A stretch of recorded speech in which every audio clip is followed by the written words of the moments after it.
¿Alguna vez has intentado llegar a un acuerdo y sientes que alguien siempre termina perdiendo? ¿O que negociar es básicamente una lucha de quién se ve menos?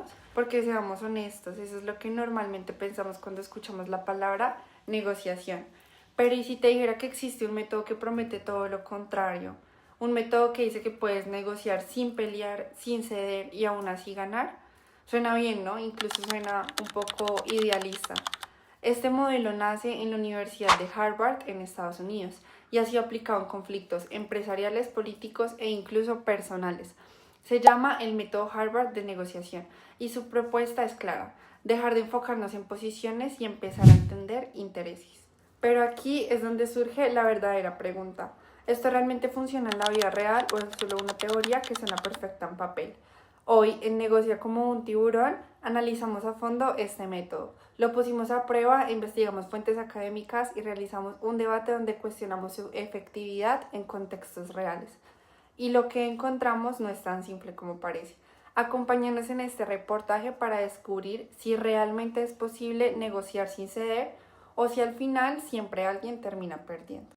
El método Harvard de negociación fue desarrollado por Roger Fisher, William Ury y Bruce Payton, expertos del programa de negociación de la Universidad de Harvard, y se popularizó a través del libro Sí de Acuerdo, considerado una referencia clave en el estudio de la negociación moderna. Este método surge como una respuesta a los modelos tradicionales de negociación, que generalmente se basaban en la confrontación y en la idea de que una parte gana mientras la otra pierde. Frente a esto, el enfoque de Harvard propone un cambio de perspectiva: negociar no como un enfrentamiento, sino como un proceso de colaboración. En lugar de centrarse en las posiciones, es decir, lo que cada parte dice querer, el método plantea enfocarse en los intereses reales que hay detrás de esas posiciones. Esto permite entender mejor las motivaciones, necesidades y preocupaciones de cada parte, abriendo la puerta a soluciones más completas. El modelo se estructura en 4 elementos fundamentales. Primero, las personas, donde se busca separar la relación personal del problema para evitar que las emociones interfieran en la toma de decisiones. Segundo, los intereses, que son el verdadero núcleo de la negociación. Tercero, las opciones, que implican generar múltiples alternativas antes de elegir una solución. Y finalmente, los criterios objetivos, que permiten tomar decisiones basadas en estándares justos y verificables. Además, el método promueve estrategias como la comunicación efectiva, la escucha activa y la búsqueda de acuerdos que generen valor para ambas partes, lo que se conoce como un enfoque ganar-ganar. Al analizar el método, encontramos que su mayor fortaleza es que rompe con la negociación tradicional, que es ganar o perder. Esta permite entender mejor la otra parte, lo que facilita los acuerdos que sean más eficientes.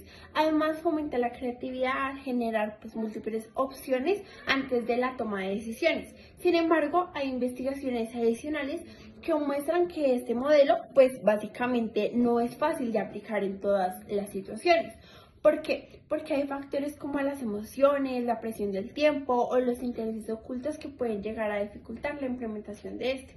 Por ejemplo, hay estudios sobre el comportamiento humano que demuestran que las decisiones no siempre son racionales, sino que lo que realmente es que cuestionan uno de los supuestos métodos principales de este. Durante nuestro debate analizamos la idea de que el método Harvard puede ser idealista en contextos reales. Por un lado, es cierto que ofrece una estructura clara y lógica, pero en la práctica no siempre se puede separar a la persona del problema.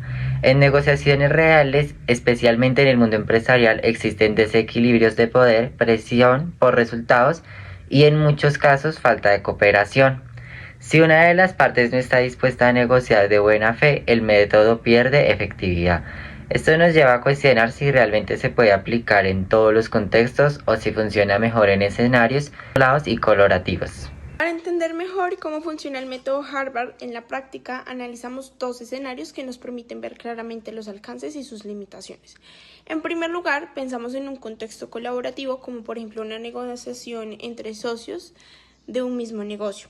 En este caso, ambas partes tienen un objetivo en común: que la empresa crezca y sea sostenible al mismo tiempo. Realmente esto resulta efectivo, ya que permite identificar intereses compartidos, generar diferentes opciones y tomar decisiones basadas en criterios justos o balanceados. Además, al existir confianza y una relación previa, es más fácil separar la persona del problema y construir acuerdos que beneficien a ambas partes, que lo beneficien a los dos. Esto no solo resuelve el conflicto actual, sino que fortalece la relación a largo plazo. Por otro lado, si analizamos un contexto un poco más competitivo, como una negociación empresarial con alta presión y por unos buenos resultados o por unos resultados, por ejemplo, entre una empresa y un proveedor, incluso frente a un competidor, la situación cambia significativamente. En estos casos pueden existir intereses ocultos, estrategias de presión o incluso desequilibrios de poder. Esto hace que aplicar el método sea un poco más complejo, ya que no siempre hay disposición de ambas partes para colaborar o ser completamente transparentes con la otra parte.